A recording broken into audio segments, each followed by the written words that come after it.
E olha, sabe com quem que a gente vai começar?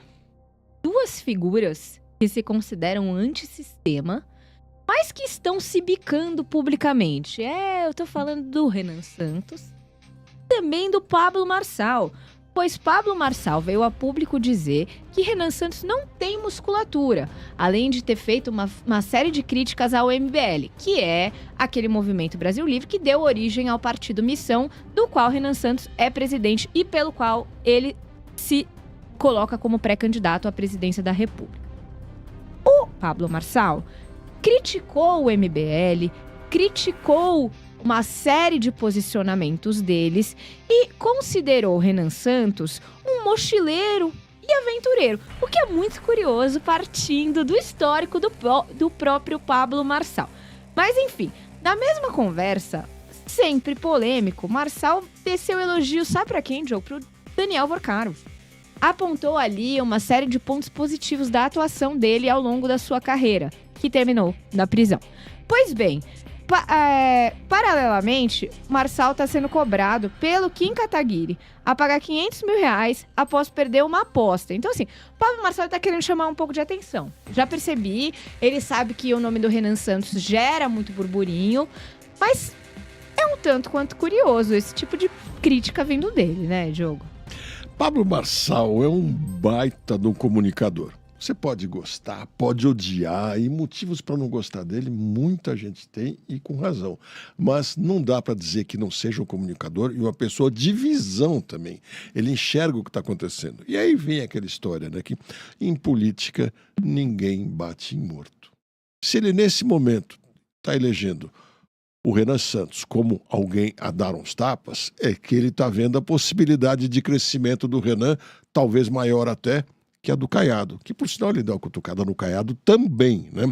Mas deu maior no Renan Santos. Parece que ele está elegendo como um primeiro adversário a ser vencido, qualquer coisa assim. Então, mas só sim, claro. Um parênteses. Adversário não. O Pablo Marçal não tem intenção de sair candidato nesse... Até porque ele tá inelegível, né? Desculpe. Tá inelegível, sem dúvida, e provavelmente vai continuar inelegível, mas não tá intrabalhável. Ele vai trabalhar firme nessa campanha e já vem trabalhando pelo Bolsonaro, sem dúvida. O Flávio é o candidato dele nesse momento. Pode mudar? Não duvido. Questão de conversarem, se entenderem. Mas ele está trabalhando para reforçar partido, para uma série de questões e, de repente, virar até candidato a deputado federal.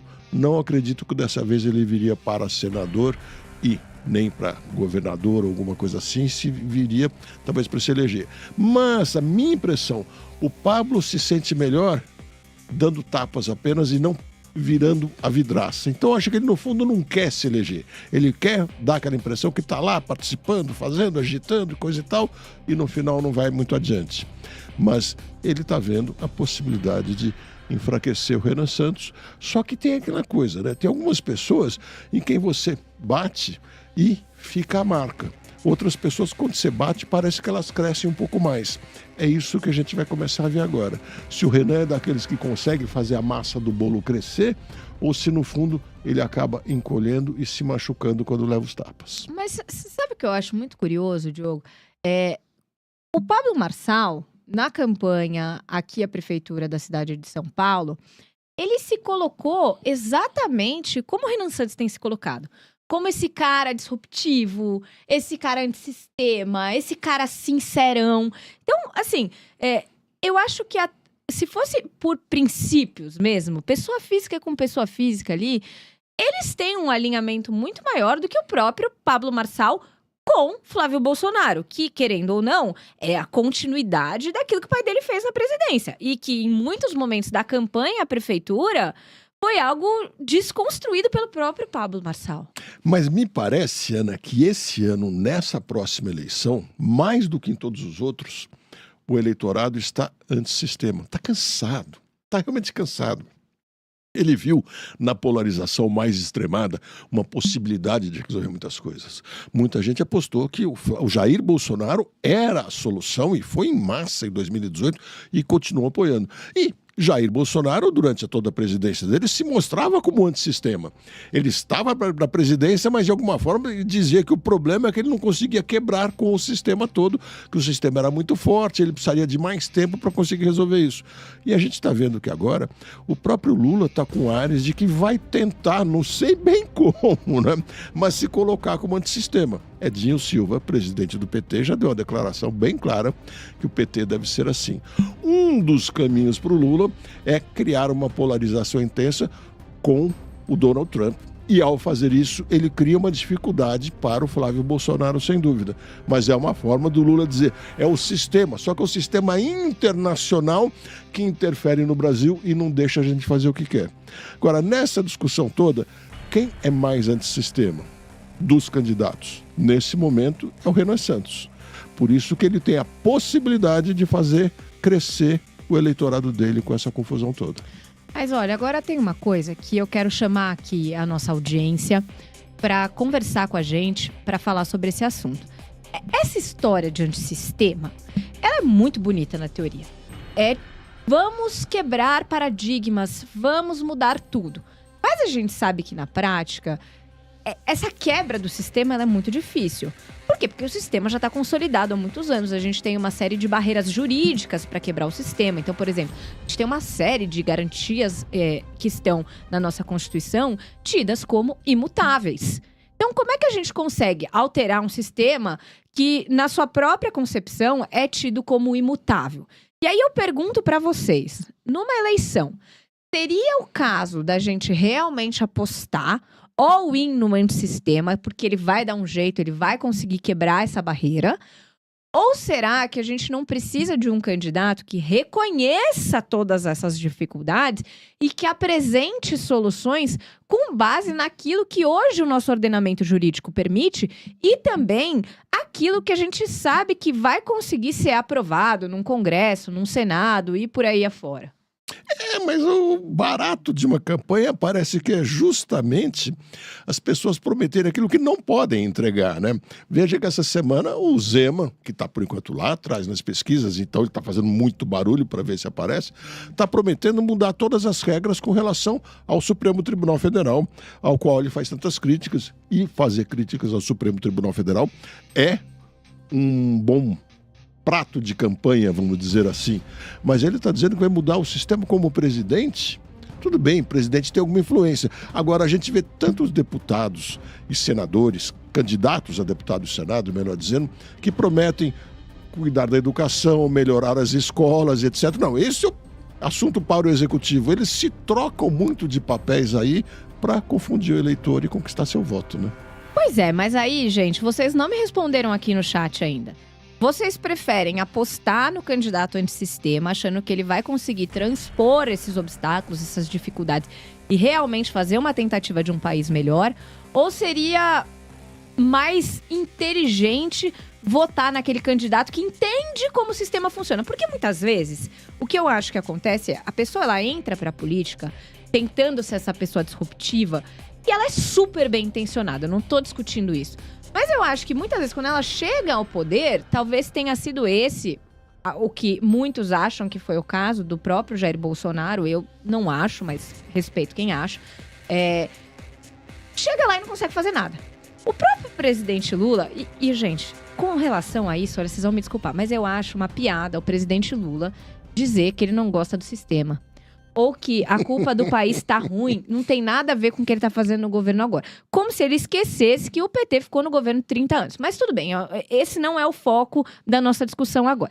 Mas assim, o próprio presidente Lula, em muitos momentos, coloca esse sistema como grande vilão e como se ele fosse o responsável por exemplo, a nossa taxa de juros. Ou por exemplo, o estado miserável que a nossa economia está. E é muito curioso como... políticos, em geral, sempre tentam colocar a responsabilidade num terceiro. No caso, a moda aqui no Brasil é falar do sistema. Mas o que é o sistema, Diogo? Como é que a gente combate o sistema, Diogo? O sistema é exatamente essa turma. Só que não apenas os que são candidatos. Em grande parte são candidatos que é para o executivo e para o legislativo. E mais a turma do judiciário. São os encastelados. que fazem a nossa oligarquia com ares de democracia plena. Não é que nós não temos nada de democracia, temos, mas temos traços ainda. Estamos muito longe de ser um país onde a vontade do povo prevalece. Se fosse isso, certamente a gente não estaria com tantos problemas que tem, especialmente de diferenças de serviços para as autoridades que têm os seus cargos comparados com os serviços para a população. Porque entre essa diferença salarial, eu entendo em parte. Agora, a diferença nos serviços, eles se servindo de todos nós e nós servindo eles, é a demonstração clara de que estamos longe de uma democracia. Você vê, por exemplo, a Noruega. Os deputados parlamentares, eles têm seus diferenciais. Eles, claro que têm muito mais poder de decisão, mas eles têm níveis salariais idênticos à maioria da população e vão de bicicleta, de metrô, de ônibus, com seu carro próprio para trabalhar. Não tem nada de regalias. Aqui é completamente diferente. Então, esse sistema que as pessoas não aguentam mais. E essas promessas de mudança que não vão resolver, que também deixam as pessoas desacreditadas. E aí eu acho que está começando a crescer aquilo que alguns membros aqui do chat já disseram. As pessoas já entenderam que este não dá certo e este não dá certo. Bem, aqueles que não dão certo, eu já conheço.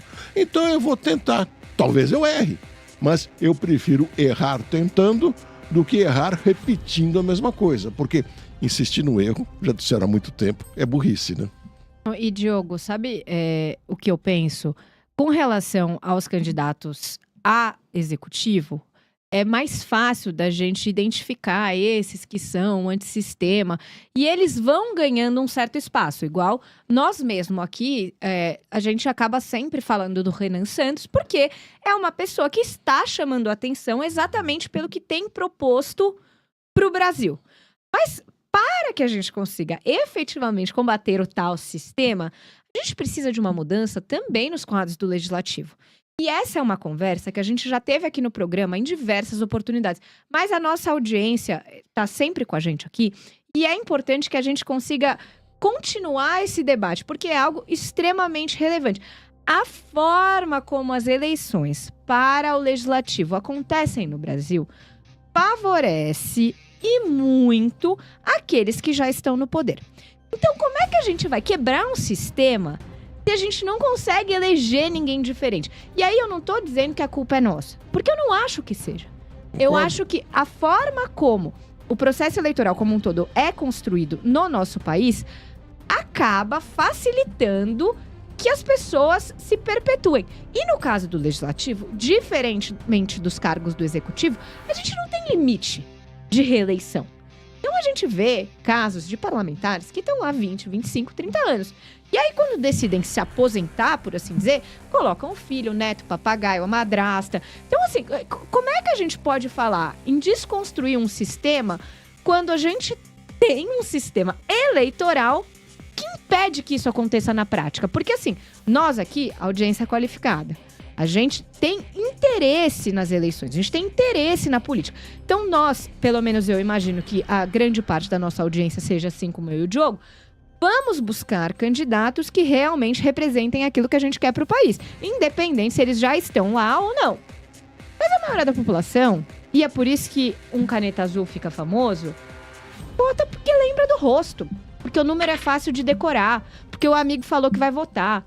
Não tem discernimento nenhum na hora de votar.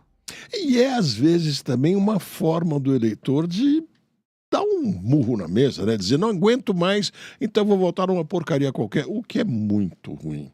Que eu espero que esse amadurecimento já tenha chegado nos eleitores e que não venham a repetir isso, porque aí é fortalecer mais ainda o sistema. Essa que é a questão que todo mundo tem que entender.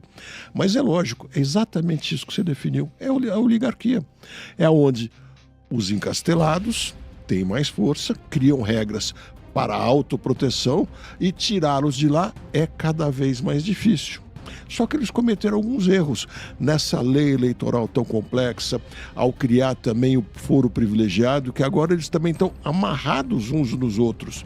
Aquela velha história, o senador que diz que vai fazer um monte de coisas contra o judiciário, contra o STF, ele chega na hora, ele percebe que ele está completamente de rabo preso, por mais que ele quisesse, porque ele se elegeu cometendo algum tropeço eleitoral, porque essa lei é confusa, e eles fazem confusa para dificultar a entrada dos outros, então só aí ele já está perdendo alguma coisa. Fora outras que acabam achando na vida dele e tal, e vão pressionando, falam, olha, você quer brigar com a gente, vem brigar, mas eu já me lembrei que tem isso e aquilo ali que está na gaveta, e por mim fica na gaveta um tempão, mas...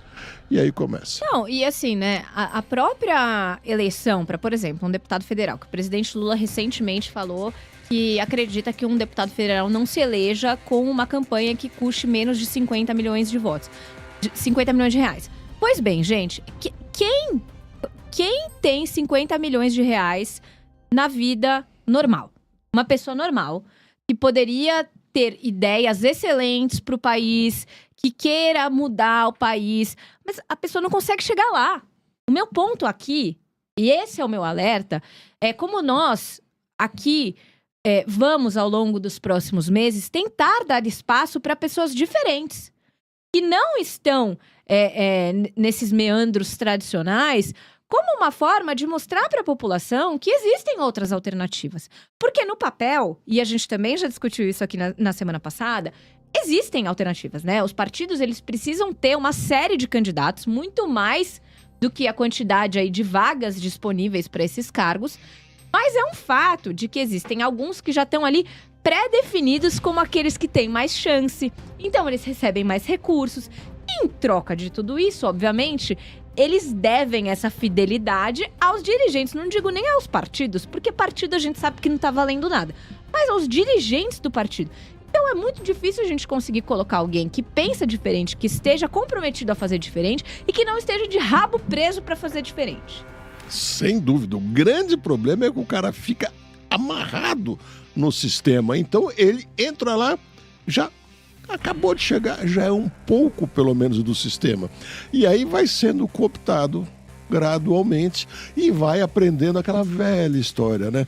Um discurso para o eleitor e uma conversa dentro do plenário e outra conversa mais firme, essa que é para valer, nos corredores do Congresso Nacional, né? Mais ou menos assim que a coisa funciona.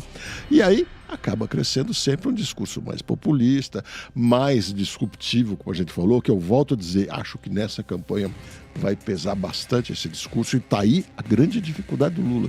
Como que ele vai conseguir essa disrupção? Só com Donald Trump? Vai conseguir resolver? Ou vai dizer que um quarto de século tentando mudar as coisas e não conseguiu, e agora, se tiver uma chance, vai fazer de verdade, né? Isso tudo vai ajudando gente como o Renan Santos.